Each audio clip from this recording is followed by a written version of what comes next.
ಎಲ್ರಿಗೂ ನಮಸ್ಕಾರ. ನಮ್ಮ ಅಡುಗೆ ಚಾನೆಲ್ಗೆ ಸ್ವಾಗತ.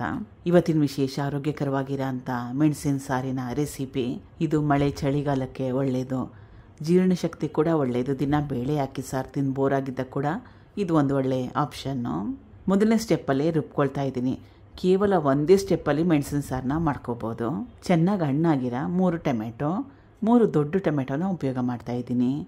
ಇದು ಆ್ಯಪಲ್ ಟೊಮೆಟೊ, ನಾಟಿ ಟೊಮೆಟೊ ಅಲ್ಲ. ಇದು ನಾಟಿ ಟೊಮೆಟೊ ಕೂಡ ಉಪಯೋಗ ಮಾಡ್ಬೋದು.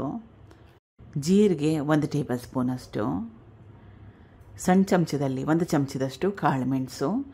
ಇಷ್ಟೇ ಹಾಕ್ಕೊಂಡ್ರೆ ಸಾಕಾಗುತ್ತೆ, ಇದಕ್ಕಿಂತಲೂ ಜಾಸ್ತಿ ಹಾಕ್ಕೊಳ್ಳೋ ಅವಶ್ಯಕತೆ ಏನಿಲ್ಲ. ಸ್ವಲ್ಪ ಹುಣಸೆಹಣ್ಣು ಕ್ವಾಂಟಿಟಿನ ಕಡಿಮೆನೇ ಹಾಕ್ಕೊಳ್ಳಿ.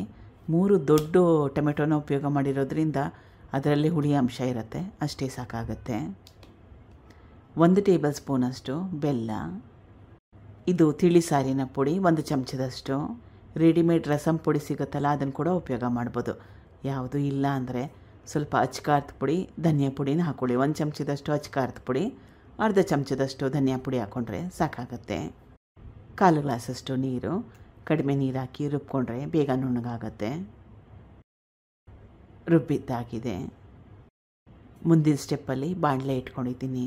1 ರಿಂದ 2 ಚಮಚದಷ್ಟು ಎಣ್ಣೆಗೆ ಬದಲಾಗಿ ತುಪ್ಪ ಕೂಡ ಉಪಯೋಗ ಮಾಡ್ಬೋದು.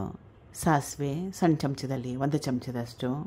ಸಾಸಿವೆ ಚಿಟಪಟ ಅಂದ ನಂತರ ಕುಟ್ಟಿಟ್ಕೊಂಡಿರೋ ಬೆಳ್ಳುಳ್ಳಿ ಸುಮಾರು 8 ರಿಂದ 10 ಎಸಳಷ್ಟು. ಒಣಮೆಣಸಿನ್ಕಾಯಿ 2, ಕರಿಬೇವಿನ ಎಲೆಗಳು ಸುಮಾರು 10 ರಿಂದ 12.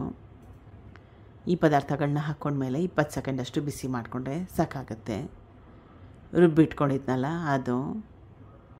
ಸುಮಾರು 1 ಲೀಟ್ರಷ್ಟು ನೀರು.